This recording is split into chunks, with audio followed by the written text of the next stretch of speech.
There are two ways to wreck your financial future. One is loud. It drives too much car, wears too much logo, buys things on impulse, and makes everybody around it nervous. The other way is much quieter. It has a stable paycheck, a decent savings account, a respectable routine. It says things like, "I'm just being careful, and now is probably not the right time."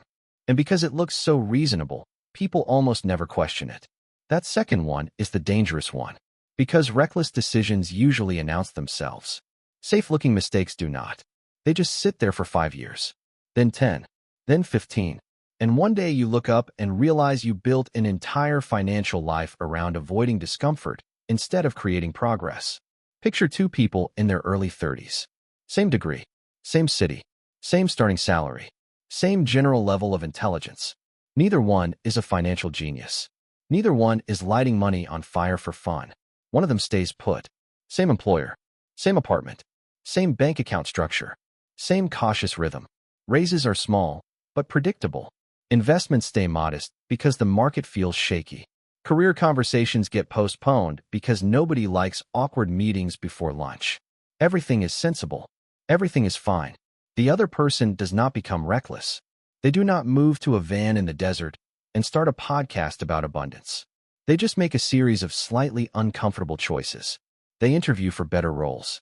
They negotiate. They invest consistently even when headlines are dramatic.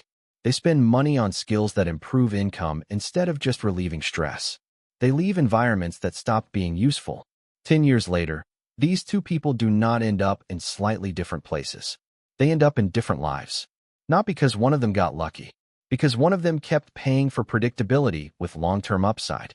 That is the part almost nobody calculates. We spend a lot of time talking about the cost of bad decisions.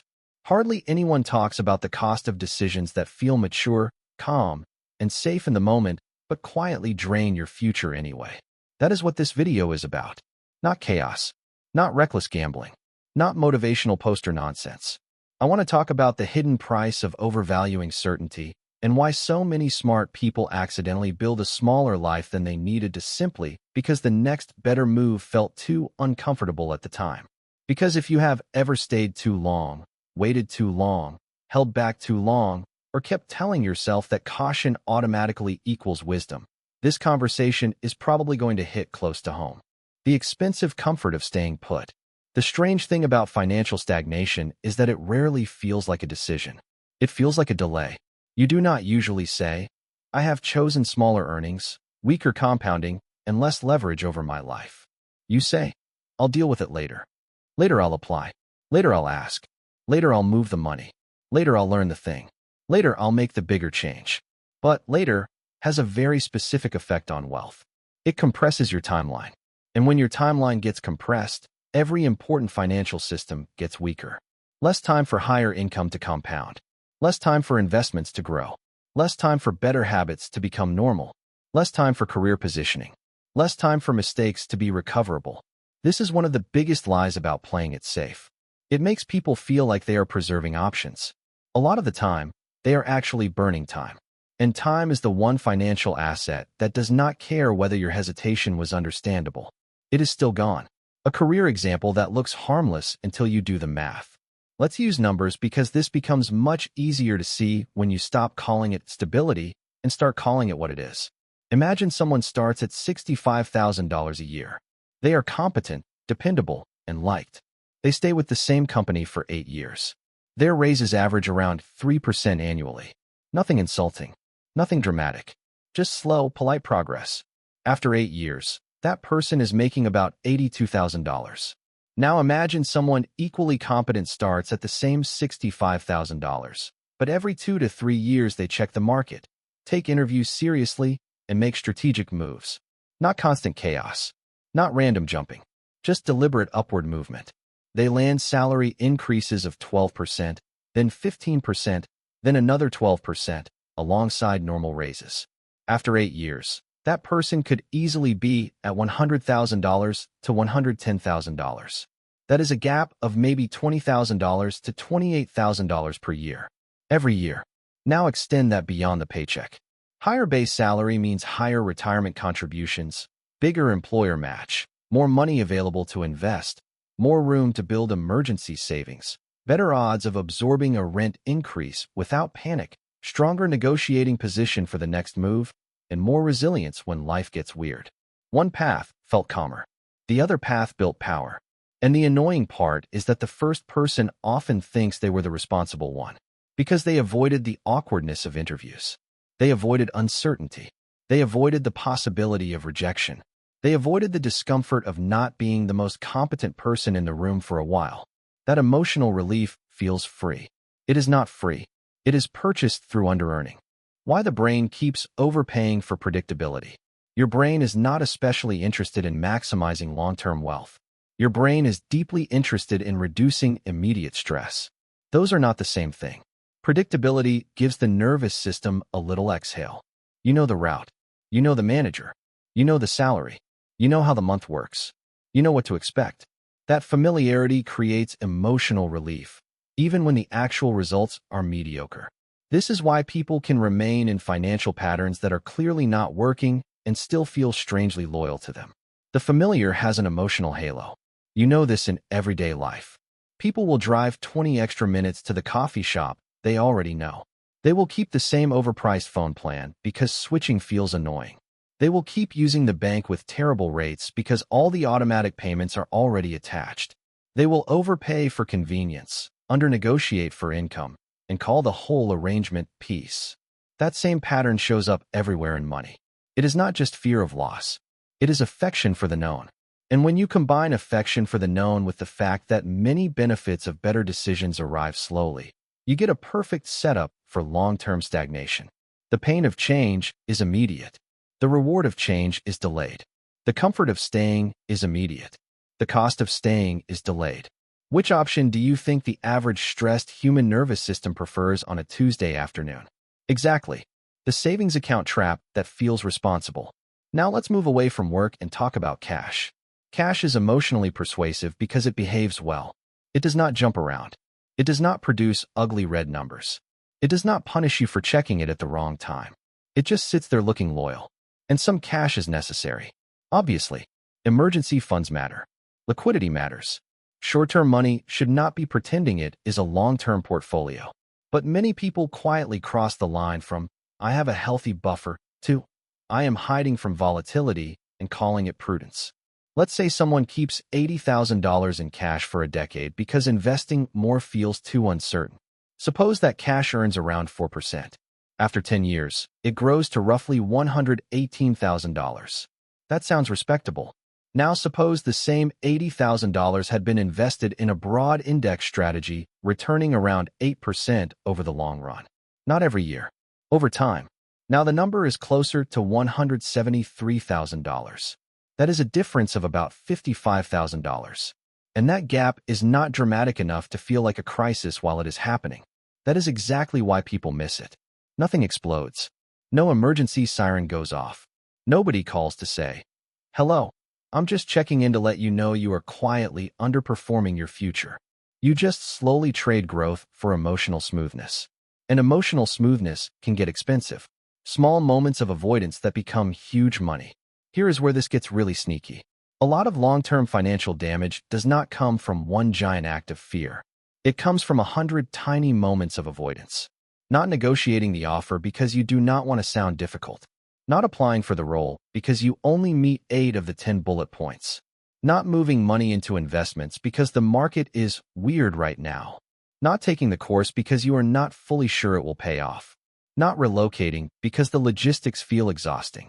Not raising your prices because you do not want clients to leave. Not speaking up because you would rather stay likable than test your value. Each one seems minor. But wealth is often the accumulated result of small decisions repeated under pressure. Let's look at one of those moments. Say you accept a job offer at $75,000 without negotiating, even though a calm, competent conversation might have gotten you to $80,000. That extra $5,000 is not just $5,000. It becomes the base for future raises. It influences your next job offer. It increases your annual investing capacity. It changes what kind of financial breathing room you have. Invest that extra $5,000 a year for 20 years at 8%, and you are looking at roughly $247,000. All because one conversation felt uncomfortable. That is the kind of math people rarely do because the emotion happened once, but the financial consequences keep compounding in the background for years. Skill growth is where caution often turns into self-sabotage. Another place this shows up is learning. There are people who spend years saying they want a better paid future while refusing to tolerate the temporary humiliation of being a beginner. And beginner mode is humiliating. You are slower. You are confused. You do not know the software. You sound less polished. You ask questions you wish you did not have to ask. So instead, people stay excellent at something the market values less and less. They protect their confidence by protecting their current competence, which feels good. Right up until the economy changes, the industry changes, the hiring standards change, or somebody 10 years younger with a sharper skill set walks past them in income. Imagine a person earning $58,000. They know that one specific certification, one technical skill, or one portfolio project could realistically move them into roles paying $75,000 to $85,000. The investment to get there is maybe $2,000 and 6 months of effort. But they keep delaying it. Why? Because the outcome is not guaranteed. Because they might fail. Because they might feel foolish. Because right now they already know how to do their current job, and competence is comforting. Meanwhile, somebody else takes the hit to the ego, suffers through the learning curve, and ends up with a permanent increase in earning power. That is the part that matters. A real skill upgrade is not just a paycheck bump. It is a new income floor. New income floors change where you can live, what you can save, what you can invest, how long you can tolerate a bad boss, what kind of risk you can take, and how quickly you recover from setbacks. So when people say, "I'd rather just keep things stable," what they sometimes mean is, "I would like to avoid feeling temporarily bad at something, even if that means staying financially smaller for years." That trade is incredibly common and incredibly expensive. The lifestyle of the permanently reasonable person. There is a certain kind of financially stuck person who looks responsible from the outside. They are never dramatic. They are rarely in obvious crisis. They usually have an explanation for everything. They have not invested more because they are waiting for the market to settle. They have not changed jobs because now is not ideal. They have not started the side income because work is busy. They have not downsized, relocated, negotiated, or restructured because they are being thoughtful. Again, some thoughtfulness is real.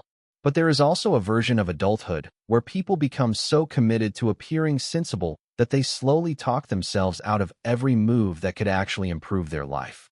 And the trap gets reinforced by culture. Stable job? Good. Same path? Good. No drama? Good. Predictable identity? Good. Nothing visibly risky? Excellent. But sometimes the good path is just a socially approved version of shrinking. A stable routine can still be financially weak. A calm life can still be under-earning. A respectable pattern can still be costing you a fortune. You can be extremely mature and still be strategically passive. And strategic passivity has a price. The difference between caution and cowardice. This is where people get defensive. So let me make something clear. Not every risky move is smart. Not every comfortable move is wrong. Not every person should leave their job, move cities, or throw more money into the market tomorrow. The point is not to worship risk. The point is to stop giving automatic moral credit to whatever feels safer. That is a completely different thing. So here is a useful test. Ask yourself, if this option felt emotionally neutral, would I still choose it? If you are staying in your role because the compensation, growth path, and quality of life are genuinely strong, great. If you are staying because you are scared to test your value, that is different. If you are holding cash because you need liquidity for a near-term goal, great. If you are holding cash because volatility makes you itchy and you would rather accept lower long-term growth than experience uncertainty, that is different. If you are delaying a move because the timing is strategically bad, fair. If you are delaying because you do not want to be uncomfortable, that is different. Those differences matter because one version is judgment. The other version is fear with better branding. What real security actually looks like. A lot of people confuse feeling safe with being secure. Those are not the same thing. Feeling safe is about the absence of change. Being secure is about your ability to survive change. That distinction changes everything. Real security is not just a familiar job and a routine that never surprises you. Real security is an emergency fund. It is a useful network. It is marketable skill. It is invested assets. It is the ability to interview well. It is confidence in negotiation. It is low fixed expenses relative to income. It is flexibility. It is adaptability.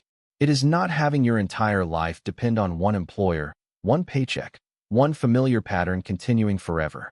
In other words, real security is usually built by tolerating some strategic uncertainty. That is the irony. People often cling to stability because they want security, while avoiding the exact actions that would create it.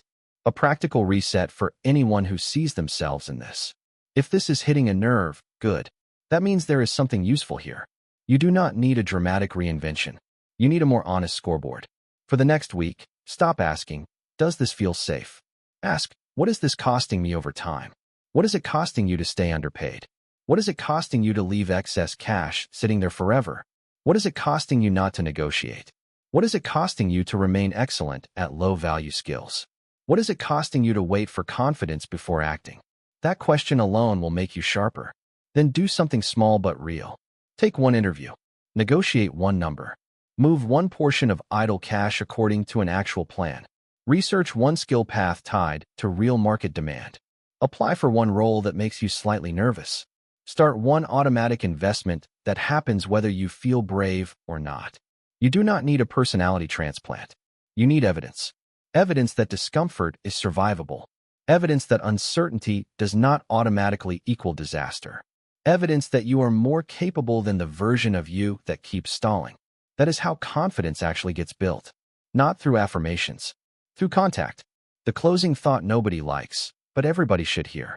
If your financial life has looked basically fine for a long time, but never quite powerful, never quite growing the way you hoped, never quite turning into the thing you thought adulthood was supposed to become, there is a decent chance you are not being punished by bad luck.